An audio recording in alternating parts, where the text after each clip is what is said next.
start the service. Anyone who knows me knows that I love a good horror film, and especially a good supernatural horror film. I think some of the horror films in today's time are kind of cheap. You know, they throw at you all the gore and all the things that they can possibly throw at you just to disturb you. And by the time you're done watching the movie, you're not sure really exactly what you've watched. You just, you know, those kind of horror movies I can take or leave, but like the really good like horror films that kind of just get under your skin and they only show you so much, but it's enough to make you, you know, not want to watch it for quite a while.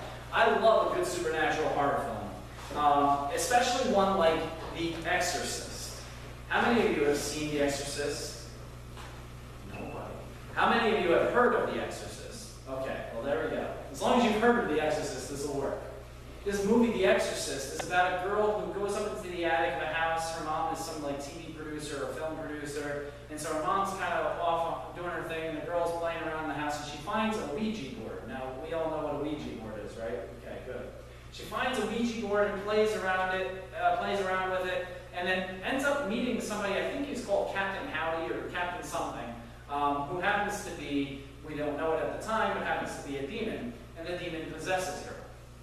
And all sorts of crazy things happen, like her head rotates 360 and she vomits pea soup. That's the most known scene in the movie. There's actually, I have the director's cut where she's actually walking down backwards like a spider, which is, you know, you have to give them credit because in the 70s when this was made, that was pretty impressive that they pulled those special effects off.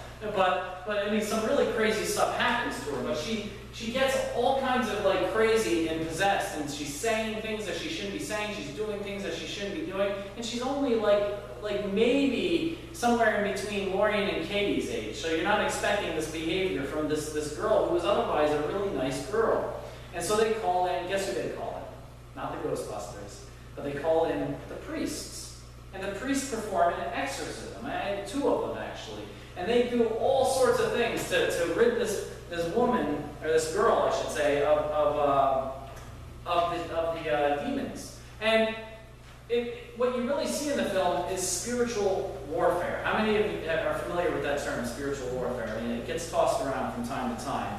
The term spiritual warfare gets used a lot in some Christian circles. And I grew up I grew up in the Presbyterian church, but there were times where we went to a non-denominational church, and spiritual warfare was at play there. I mean, they had like little tracts that told you not to play, watch He-Man or play Dungeons and Dragons because there's spiritual warfare going on. And these Christians are looking typically to do battle with Satan, often called the enemy. I think we heard that phrase tonight, didn't we? Often called the enemy, who is literally roaming the earth looking to draw people away from Christ. And this is the understanding we have of Satan and of evil and good versus evil and what we typically call spiritual warfare. And I would say sometimes it seems like Christianity overall dwells more on the devil and more on evil and more on demons than they do on the power of Christ to overcome those things. Of course, that's attached. Christ, the power of Christ compels you, which is a quote from The Exorcist. The fact is, it seems like we oftentimes dwell more on the evil than we do the good. But I want to pause here before I come off facetious, because my theology doesn't necessarily go to that length. I don't want to come off as facetious here. I'm not one to focus on demons or on evil in my sermons or in my devotions, in part because I think there's more to this life than those things. I think that the message of the gospel is good news, not because there are demons and Christ can kick their butt, pardon my French, but I think that it's good news because Christ is saying that there is hope in the world, that the world isn't evil, and that the world can be redeemed. And I think those messages and themes are so much more powerful and so much more good than the message that there are demons and you better watch what you do or otherwise you're going to end up in hell, which is typically how it gets presented. So, I'm not one to focus on those things. But what do we make of Jesus' words to us tonight? I mean, we can't deny that in that text, we hear the word the enemy, we hear the word Satan, we hear the word evil and wicked. What do we make of those words? Jesus uses an analogy to make a very important point. And this is what I love about Jesus, because he takes common, simple, everyday, blue-collar analogies, and he uses them in ways that the common people can understand. It doesn't take a theologian to understand Jesus. It just takes experience in the everyday world. So he took experience in his everyday world. Farming. Wouldn't you believe it? Farming was very important in Jesus' day because, you didn't get wheat and things like that if you didn't farm. And quite frankly, it's quite common and important to us today, I would say, right? Farming kind of still exists. So it's a good analogy. And he takes it and he uses the common image of a farmer and the frustration of weeds. Now, how many of you have ever had to weed a garden? Let me tell you, right off the bat, I hear the word weeds and I already am feeling Jesus on this, Like, there is nothing more frustrating than working your butt off to weed the garden and then going out 2 days later and seeing the forest again. All you have to do is go look at the labyrinth, which my girls, by the way, still haven't done yet. I'm just keeping egging them on until it gets done. But we went out there, 2 times, 3 times, I don't know how many times. We went out there, we did it, and within a week, it's like back right to where it was. And part of me doesn't want to use Monsanto because it's like, it takes away from the sanctity of the labyrinth, and it's Monsanto. So, anyway, I get the frustration of weeds. If I had a huge screen here, the first thing I would put up is the labyrinth with the weeds growing out of it, just to show you my frustration with the weeds. Why do these weeds keep taking root in my garden? Why? Grr! How do I get rid of these weeds? Or to break the analogy a bit, why is this world the way it is? Why do I find it so hard to do what's right and grow closer to God, as we've been talking over the past couple of weeks with Paul? And why do I find it so hard to do the things I know I should do? Why do I struggle so much when God created this world to be good? I mean, how many of us have asked that question? I know I have. Why? Another question. How can bad come from what should be good? If God created this world to be good, why is it so bad? If God created the world and all that's in it to be good, why are people blowing themselves up in the Middle East? Why are people starving in Africa? Why are people blowing each other up in the Ukraine?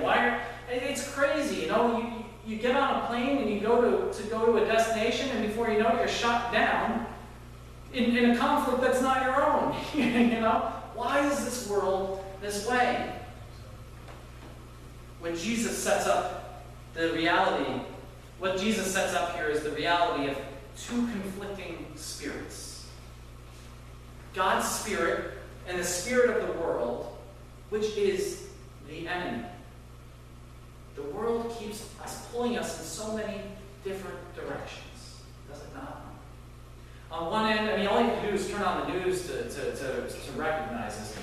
You'll hear one story on the news about somebody helping somebody, and you'll feel all warm and fuzzy inside. You go, oh my goodness, I wish I want to aspire to be that. And then the very next news story is the picture of some guy with the face of evil splashed under him because he murdered 15 people. And so on the one end you have mercy, loving, compassion, and then on the other end you have judgment and vengeance, which usually comes from judgment, right? We've got to get back at the person who did this, and I'm not making a value statement on our justice system, but the fact is they're conflicting spirits: mercy, compassion, love, justice,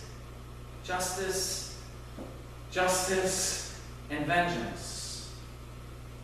So Jesus is saying that there are 2 conflicting spirits, and the world keeps pulling us in so many different directions, just like the weeds end up pulling and choking at the crops we're trying to grow. The world tells us to be cynical, to be cold, to be judgmental, to be inconsistent, which I think we get when we watch the news, to be critical, to be vengeful, to be self-reliant. Now that doesn't sound like a bad thing, does it? Being self-reliant. To be independent, to be loved only to those who deserve to be loved. God, on the other hand, calls us to live into God's image. To be love, to be hope, to be healing, to be wholeness, to show restraint instead of judgment. How many of us rush to restraint? I know I don't. I'm only speaking for me tonight. I know I don't rush to. I'm telling you, when I see something, I'm much more pastorally up here sometimes, you know. But the fact is sometimes when I see these wicked, evil things happen, who doesn't want justice and vengeance? When you see an innocent girl get blown up by some guy who had nothing but anger and wanted to just destroy someone else's life. Who doesn't want justice? But God calls us to show restraint instead of judgment. To show mercy instead of vengeance. To forgive instead of holding grudges. To resist the spirit of this world and be filled with the Spirit of God. Now, I want to pause here because I'm not saying that we should just let all maniacs go and let them blow everybody up and there should be no justice or no legal system, because that's a matter of government and that's a matter of our legal system. What I'm talking to you tonight is about our matter of faith, a matter of who we put our trust in, a matter of whose spirit we follow. We let the judges be the judges. We're called to be Christians, to be followers of Christ. So we are, I want to say, in the midst of a war between conflicting spirits. We are, in essence, in the midst of a spiritual warfare. Not in the sense that I grew up understanding it in, but in a deeper and more profound and certainly real way, a way that we can all look around the world and go, yeah, I see it happening. This doesn't mean that we will be dueling demons, wearing clerical collars and saying the power of Christ compels you and watching the pea soup flying hopefully a different direction than where you're standing, or that we will be dwelling on evil. In fact, quite the opposite. The world calls us to dwell on evil. God calls us to see hope. Isn't it in John where it says, and the light came into the world, and the darkness could not extinguish it? We are the light in the darkness because Christ is in us, and Christ is the light of the world. We are called to be a light, not to be more darkness. And sometimes when we hear ourselves, I ask, just reflect on some things. When you say something or you think something, reflect. Is this the light of the world or the darkness of the world? We are called to root out the weeds in our lives, to resist the temptation to fall in line with the spirit of the world. If we do so, we will root out the enemy, which is that spirit that continually attempts to pull us away from God. Instead of following the world, we will measure our actions on the life of Christ and on the Spirit of God. That's another thing I was reflecting on just in my own life. And is what I'm doing what Christ did? I don't like asking, what would Jesus do? What would Jesus do if he were living in 2014? Would he buy a Lamborghini? What would Jesus do? It leaves the door wide open for all sorts of speculation. But what did Jesus do? Did Jesus act this way? Did Jesus think this way? Did Jesus live this way? Instead of following the world, we'll measure ourselves on what Christ did do. Just imagine how different life would be today for us if we all were living the way Christ lived. Now we can't hope on the hopeless. We can't sit back and say, well, maybe someday everybody will live the way Christ lived. But that shouldn't stop us from living the way Christ did. Does it sound impossible? Does it sound lofty?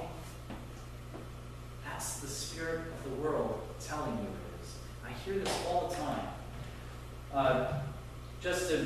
I heard a commentator talking about going down and helping people on the border, helping the children who are just like being left to rot in rooms, basically, while our government does nothing in one way or the other to help these kids. And so this guy said he was going to go down and he was going to start helping the kids. And somebody said, but you're just inviting more kids to come up and receive that help if you do that. And he says, listen, that may be so, but I'm a Christian, and Christ has called me to help those kids. This is what I'm talking about. Do we measure ourselves on what the world says we should do, or on what Christ says we should do? I'm not saying that will always be an easy decision or an easy thought process, but one that is necessary. And if it sounds impossible, the world tells us it's impossible. But it isn't impossible. Because as Paul says in Philippians, nothing is impossible through Christ who strengthens us. We can and will, by the strength and by the power of Christ in us, work toward living the way Christ did. Even when we falter in doing so, recognizing we faltered in doing so, and then changing. Nothing is impossible through Christ who gives us strength. Amen. Gracious God, we just thank you for this message, even as it challenges us, even as it challenges me. Lord, we all could be living more like you. We all could be living and participating more in your Spirit. And Lord, you're not calling us to be perfect as we are. You are calling us to enter into the journey of perfection. You're calling us to become a people who want to better and better and better ourselves, who want to be, not better ourselves, but to actually be bettered by you, to be guided by you. You're calling us to be your followers and asking us to think, to repent, and to embrace. Lord, your Spirit is the Spirit that brings hope into the world, into a world that so desperately needs it. And each one of us are called in different ways to be that hope. Use us as you see fit. In Jesus' name we pray.